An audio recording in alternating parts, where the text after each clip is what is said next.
Today we've got a crazy story of revenge against some of the elites of the world. We'll get into that in a bit, but first, teacher called me Katherine because she couldn't bother to learn how to pronounce my name, so I called her by her first name for the rest of the year. In 6th grade, I had this math teacher named Miss White who was pretty strict. Our school was honestly very diverse, but she was very, as her name suggests, white. I have a pretty difficult name to say as it's Hawaiian. I am half Japanese, half white, but both sides lived in Hawaii for 3+ generations. My name is K-A-U''I. It looks daunting, but it's just Kaui. So honestly, not very difficult in my opinion. Anyway, Miss White stumbled on my name when she read attendance, so I did the usual, oh, it's pronounced so-and-so. You know what she did? She literally went, I'll call you Katherine. Let me tell you, I was flabbergasted. Like, it was a private, very diverse school, and I have never had this happen. Teachers have horribly mispronounced my name, but this was definitely new. Also, no offense to any Katherines, but I love my name and it has a lot of meaning to my family. And to be honest, it sounds cooler than Katherine, take no offense please. I was so surprised that for the first 2 weeks I kinda just let it happen. But at some point it was just irking me because she made no effort to learn how to say my name. I never told her she could call me Katherine, and on top of that, she could have asked me for a nickname or my middle name or something. So I started calling her by her first name, Jessica. She was the kind of teacher who no one called by her first name. Even the other teachers called her Miss White. I had to look in the yearbook from the year before to find it, but from that day on, she was Jessica. And when that didn't make her mad enough, she was Jessie or Jess or JJ or any other nicknames I could think of. She never yelled at me or anything, she just corrected me and said, Miss White, and then I would ignore it. For example, that's Miss White. Jessica, I don't get number 3, can you explain? She never lost her temper but was always annoyed. She called me Katherine for the rest of the year, so not the most satisfying story, but I was happy with that revenge. Miss White apparently got fired 2 years later for microaggressions towards students of color, and honestly I'm not surprised. I just wanted to share this story because I figured y'all would enjoy it. So I definitely understand that some people are probably going to have struggles pronouncing things that aren't really in the language that they usually speak. But I feel like if a situation like OP's comes along, as a teacher, you should take it as a great learning moment to try to learn something new. It might even take a while to really learn how to get it down, but at least it would be showing that you would be caring if the teacher tried to actually learn the name. I'll tell you one thing, the last person I would want as a teacher or teaching my kids would be the person who, when confronted with a kid's name being Kaui, would immediately go, that's too hard, I'm gonna just call you Katherine instead. Yeah, that's the mentor your children need. Presentation That 2839 commented, I once ignored a teacher for an entire day because she kept calling me by my sister's name. Once she made it impossible to keep ignoring her by slapping a book on my desk and yelling my sister's name, I just looked at her and said deadpan, I'm still not Leslie. Like, of course, no offense to my sister, I love her dearly, just like the OP isn't Katherine, I'm not Leslie. Also, hi, I'm also not Katherine, I'm Steven, and if you enjoy crazy stories of revenge, it would be amazing if you left a like or left a review if you're listening to my podcast. That said, our next story is, don't recognize my work? Have fun having no cake decorator during graduation season? Alright, so my little brother told me to post this here. I've been an assistant deli/bakery manager for 6+ years. In those years, we had Jill take over the previous manager's position through backstabbery and lies, a position that was supposed to go to me, but she had a friend in upper management get her transferred over. Jill never did any of the work, left things for me to do last minute, took 4-day weekends, intentionally missed orders to try and make me look bad, the whole 9 yards. I put up with it for years. Every time I brought it up with the management, they gave an excuse or sorta just brushed me off. The company has a union, so getting someone with even a year of seniority over you in trouble is almost impossible. I was doing more and more of the work, making sure orders went off on time, fixing ones she would forget or mess up, covering shifts, calling people to come in if she intentionally underscheduled us, training, a headache. During this time, I got married, which she tried to deny me my vacation time to do so, and had a hectic schedule that my husband graciously understood. Dealt with it for another few years and just got so tired with everything. Then the kicker came. I got pregnant with our first. I decided then and there that once I left for maternity, I wasn't going back. I did everything by the books, notified management and the union, scheduled doctor's visits and worked around my schedule, made sure that there was no possible way she could mess with me. Once I heard the due date, I grinned a maniacal smile deep in my soul. April, right before the busiest time for any deli and bakery, graduation. When you're in a town with 3+ colleges and 4 high schools just in a 10-mile radius, you get a lot of orders to fill. I even had a reputation for color matching certain school colors and doing cakes last minute. On any given day for those months, they could have anywhere from 15 to 150 cakes going out on a weekend, Friday to Sunday, and to make matters worse for them, I was the only cake decorator. I let them know that they had to get someone in and hired for me to train multiple times, or else they would be in dire straits, especially since Jill didn't like decorating. They never listened, like always, so after 4 months I stopped reminding them. I let it go, and it felt great. Then I decided to use one of my vacations during the week before delivery. Good thing I did, the baby was ready anyways, and they still hadn't found a cake decorator. The day I delivered my baby, guess who finally got demoted? Jill had scheduled one of her 4-day weekends again, missed 3 supply orders, didn't cover my shift, and the icing on the cake? Left 19 cake orders unfulfilled for a Friday and did not let management know about them. When Friday morning came around and she wasn't there was a line of angry customers wondering where their cakes were. Upper store management was called in. People from 2 different departments who had some experience on cakes were pulling pre-made quarter sheets and randomly throwing sprinkles this way and that and giving out the cakes for free. Over $1,000 in products having to be given to customers for free. Apparently, this also happened on a day the district manager was set to come in and do a tour to make sure things were set up for graduation. Needless to say, she was demoted and moved from the department the very day she came back into the store. She turned her phone off over the weekend so no one would disturb her. I only know this because they called me to see if I could come back for a day or 2 from my vacation to fix everything. They hadn't known I had the baby yet, just thought I was still heavily pregnant. I've now been 6 months as a stay-at-home mom and cannot be happier without all of the stress from there. They still ask if I want my old job back when I grocery shop there, but I just smile and tell them, no thank you.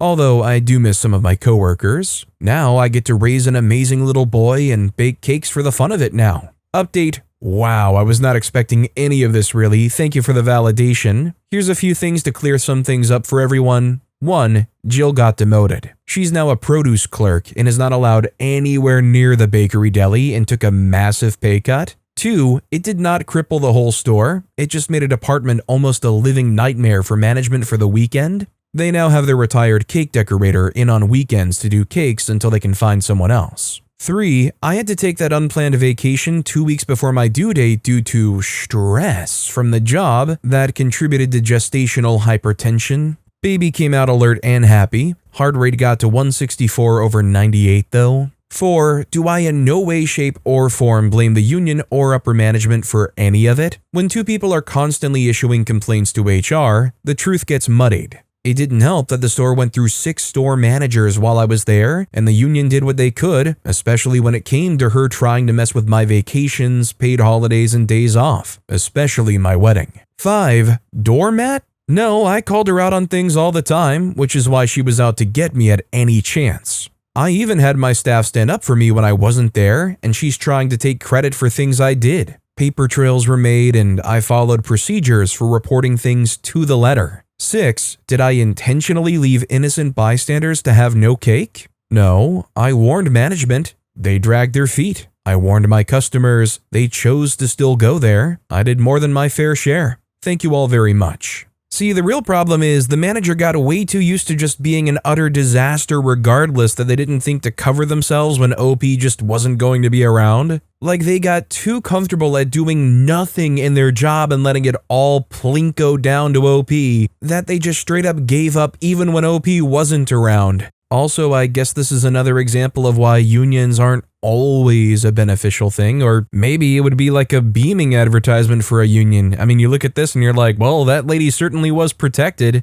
Dazzling Bat Hat commented, "Well done. One of my friends had a similar situation and left after having her baby because of all the stress and stupidly long hours. Once her son was a little older and in kindergarten, she set herself up at her home as an independent cake maker, and she's doing fantastically well. They moved house to be able to accommodate a much bigger professional bakery setup and an annex, and she's super booked up for months ahead. Just mentioning this in case you start to miss work but don't want the aggro of being employed by idiots, independent business might be a way forward." Our next story is using animal sounds to interrupt my roommate's hookup. Okay, so my roommate keeps bringing guys over to our super small apartment, and it's always the same thing, insanely loud hooking up noises that echo through every wall. It's been driving me up the wall for weeks now. Our place is so tiny you can hear everything, and I just don't get why she thinks it's fine when my room is literally right next to hers. I've tried ignoring it, but it's impossible. I've even put on headphones, but the walls are paper thin.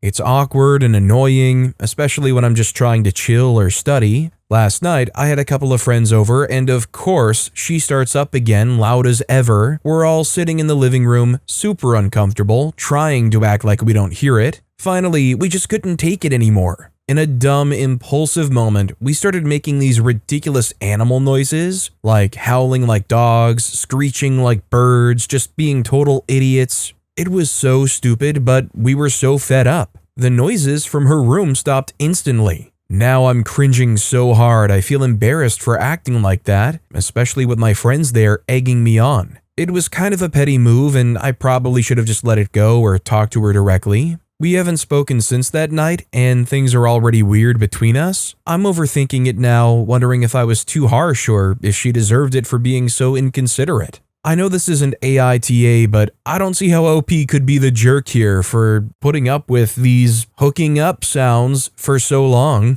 I mean, I get it, roommate kind of situation. You try to work with your roommates and try to give a heads up and work around that. You don't just start plowing with your American paper thin walls while your roommate's just on the other side. I mean, what, do they get satisfaction out of knowing that OP has to listen to it? Jordy 1983 commented, "Thump on the wall, just slightly out of time with their rhythm. Works like a charm." Our next story is, I accidentally spilled tea on a girl who kept shoving past me in a crowded concert line. Last weekend, my friends and I, all late 20s, were stoked to attend a concert we'd been hyping up for weeks. The line to get into the venue was absolute chaos. Think sardines in a can. Everyone freezing in the chilly evening air. To stay warm, we grabbed some hot tea from a vendor nearby and were sipping it while chatting and waiting our turn like civilized humans. Enter this group of girls, also 20s I would guess, who decided lines are optional. They weave through the crowd, elbowing their way to the front. One girl in particular zeroed in on our spot, shoving past my friends and me without so much as an "excuse me." I'm usually chill, but after 45 minutes of waiting in the cold, I was over it. I gave her a gentle nudge back to hold my ground, but she just scoffed and kept pushing, practically stepping on my toes in the packed crowd. Fed up, I saw my moment. As she squeezed past me, still shoving like she owned the place, I kinda lost my balance and tilted my cup of tea just enough for a small splash to land on her jacket. Nothing scalding, just enough to make her yelp and shoot me a death glare. I played it off with a quick, "Oh no, I'm sorry, it's super crowded." She muttered something under her breath and scurried back to her group, suddenly less eager to cut ahead. The best part is my friends saw the whole thing and were stifling laughs as we finally got into the concert, feeling just a tiny bit warmer for my petty victory. No harm done, I guess. Just a little tea-stained justice. Nobody likes a line cutter. I think OP was completely justified here. I feel like if you gave me a Judge Judy-style court and you brought these people before me and they said, "Your Honor, she's accused of shoving past people to cut in line," I would think the sentence of tea being dumped on them is a justifiable one. Knit Sanity commented, "Reminds me of the mosh pit at HOB Boston. We had eaten dinner on site to be able to get into the early entry line and had our positions staked out of the front. This short lady, Relevant, kept trying to push past us. I had seen her way at the back early, so I knew her game. Unfortunately for her, I was suffering from paint stripper levels of gas that night, so instead of very carefully releasing it so as to not stun the surrounding music fans, I just let it rip.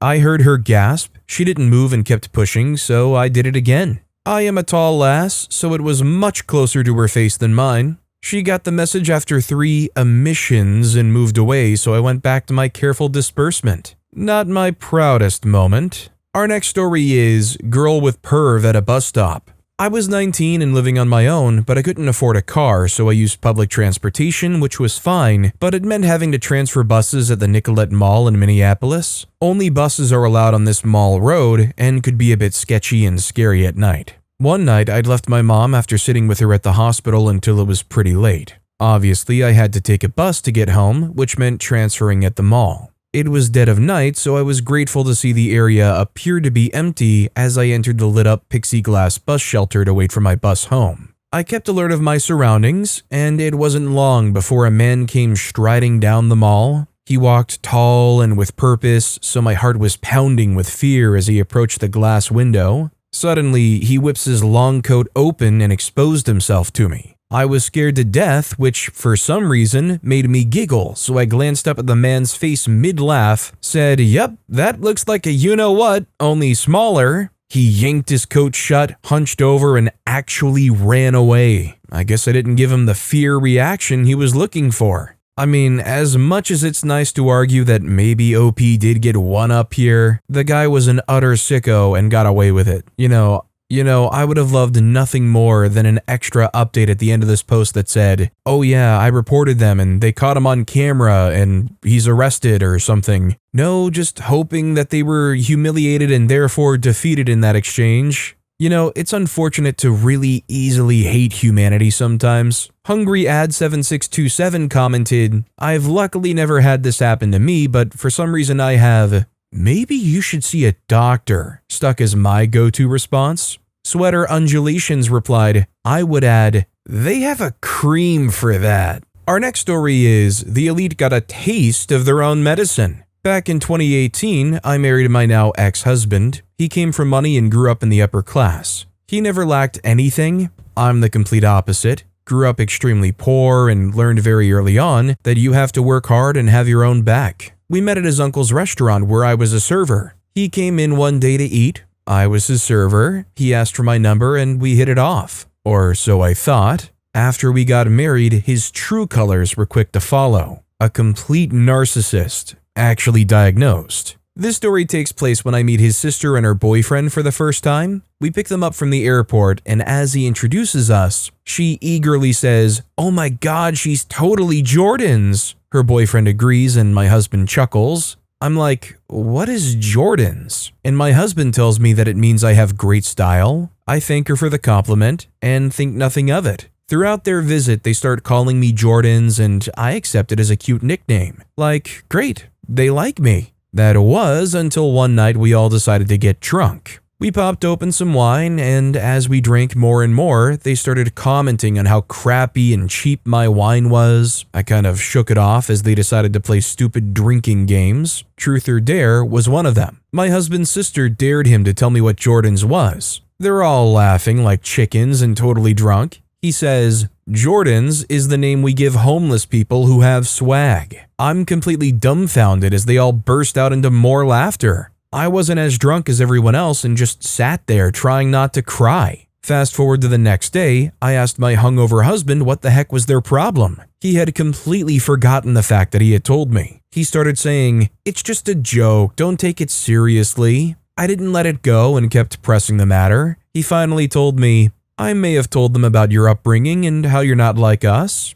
just to prepare them." I was in complete shock. To prepare them? For me? I couldn't believe what I was hearing. I spent the next few days to myself, making excuses, staying busy. My husband had bought an expensive bottle of tequila that we were supposed to drink the night before they left. The day before the last, they went on a hike, which I excused myself from. Time for a little payback, freakers. Let's test your elite palates. I videotaped myself swapping out the expensive bottle of tequila for Salsa Gold. In the video, I sit back and enjoy shots of tequila, talking about my upbringing, the love and closeness I share with my family, and how fortunate I was to have grown up not becoming a disgusting POS snob like the family I married into. I mean, I went off. I got drunk and went to bed by the time they got back, so I didn't have to engage. And they didn't know I was drunk off of $200 worth of tequila. The last night, I watched these idiots sip the tequila like wine and comment on how distinguished and delicate it was. They mentioned you could taste the quality. I'm sitting there enjoying every word that came out of their mouths. I then get up, connect my phone to the TV and say, I put something together for you guys to say thank you for your visit.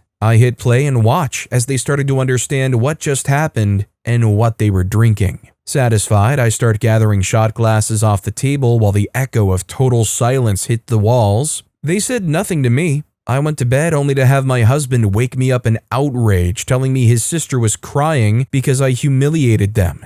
I just say, yeah, sucks, doesn't it? They left the next day and never spoke to me again, even when we visited their parents. They all live in Europe. She refused to come see us. Safe to say, I'm happily divorced. Man, I can't believe the husband went to OP and said, you humiliated us. Yeah, well, maybe that's fitting for somebody who's totally Jordan's to do. How about that, hubby? Also, and I could be extremely ignorant here, so don't be afraid to let me know in the comments if I am, but how do you find out about somebody's true narcissistic personality only after they get married? I mean, it just feels like there should be signs before you got all the way there. Camels Like Sand commented, for the uninitiated, Sauza Gold is one of the lower tier tequilas. In fact, it's not entirely tequila. In the United States, unless it has the marking 100% agave tequila, it may contain up to 49% other alcohols. So crap brands like Sauza are tequila mixed with an almost equal amount of vodka, with some caramel coloring for that gold color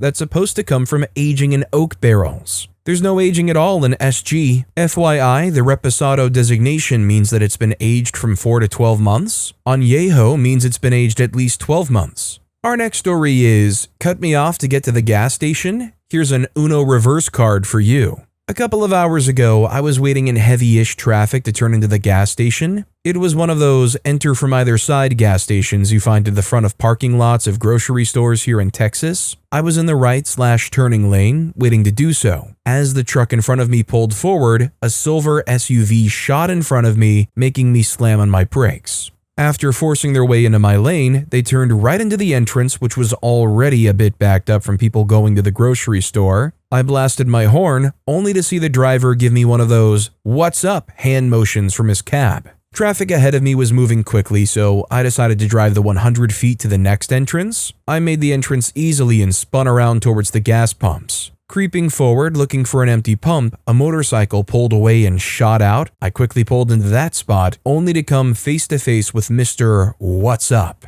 We were both in the gas station bay, but I had about a 5-foot advantage. I gave him the "what's up" signal, and he refused to back up. So I parked the Jeep, dragged the gas hose to my tank, and began filling my tank. I put the handle on auto and walked back forward to wash my windshield, smiling at him all the way. He knew he was beat and backed up to go to a different pump.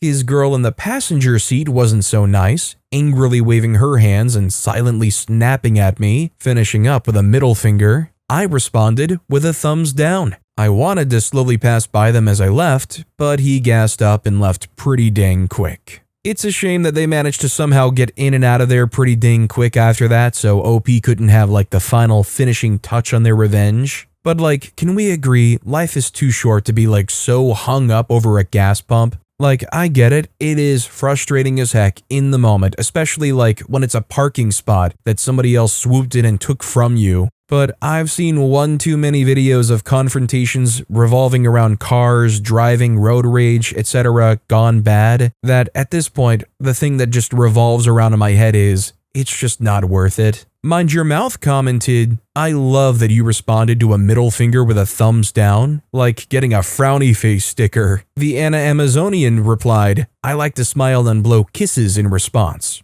Our next story is, if I can't have it, then neither can you. I'm at short-term parking at the airport looking for a space. I see a guy pulling out, so I stop and put on my blinker. He pulls out but blocks me while he's backing up. Here comes a guy in a shiny red Camaro with a trophy girlfriend in the passenger seat, and he swoops into the space. I pull up and say, I was waiting for that space. He shrugs and says, sorry.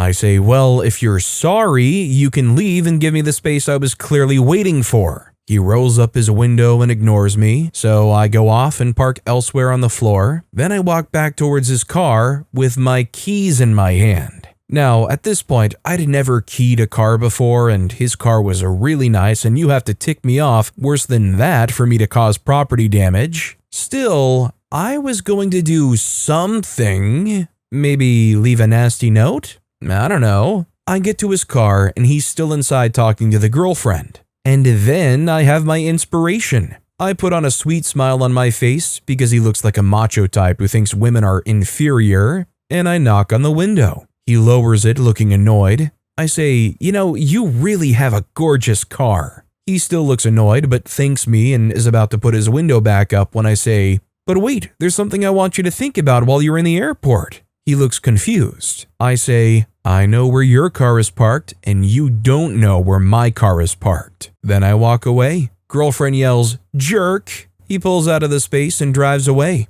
And my job here is done. Now, I'm a big fan of this brand of mental revenge. You have your innocuous weapon of choice in your hands, you make them think you might do something, but you're only doing just enough to plant it in their heads for whatever time they're away that they might come back and find something done. I guess my only fear is maybe they would involve the cops in this and you would get tied up in something, but maybe it's a vague enough, ominous, not quite threat that the cops wouldn't do anything? I don't know. Noble JB commented, I did the same when I told him I'd been waiting for the spot. He told me, let me give you some advice. If you're going to fight for a space, don't ever get out of your car. You will always lose. I park elsewhere, came back to his truck, and I let the air out of one of his tires. He saw me later and accused me of letting the air out of his tire. I told him, let me give you some advice. If you're going to tick somebody off, don't let them know where you park your car or where you live.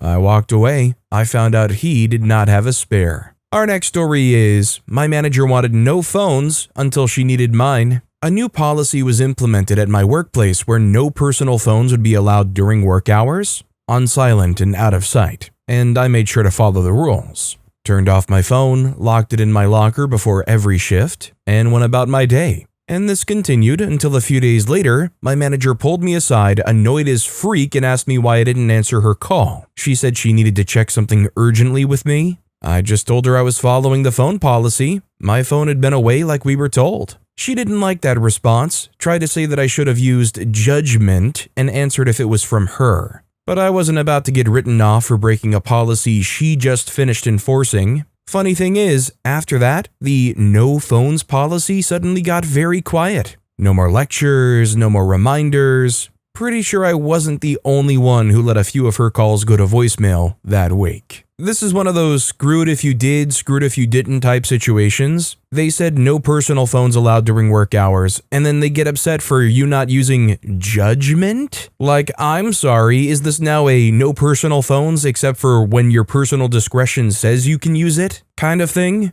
Jenny A commented, how could you have used judgment anyway if your phone was in your locker and off? You had no chance of hearing it. Stupid rule. This next story is, sometimes revenge happens on its own. Happened 20 plus years ago. My brother has always helped himself to my stuff, money, clothes, etc. I had a beautiful pair of Timberland shoes that I kept at the family cottage in my bedroom that went missing. I asked him about them, and he claimed to know nothing about them. A few months later, I'm at my mother's house for Christmas dinner when my brother walks in the door wearing my shoes. Oh, are these yours? He asked innocently. I'll drop them off next week. You know dang well they're mine. You would never spend money on quality shoes. My mother jumped in. Oh, he just took them by mistake. It was an accident. He'll bring them by. Fast forward a few hours, and I feign feeling sick and whisper to my wife, let's go. She nods. As I'm walking out the door, I quickly grab my shoes and we get to the car and then drive home.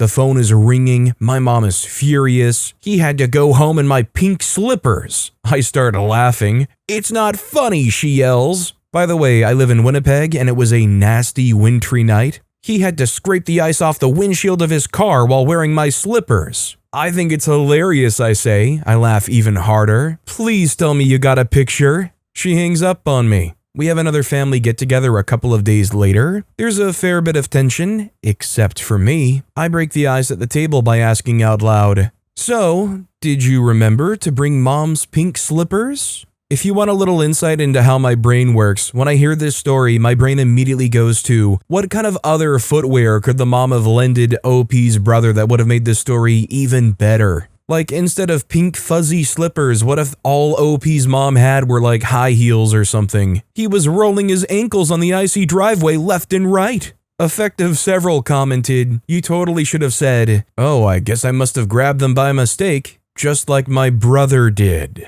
But with that being said, that's all the time we have for today. Now, if you want to hear another absolutely crazy revenge story, check out that video on the left. Or if you missed my latest video, check out that video on the right. That said, I'll see you all next time with some more stories.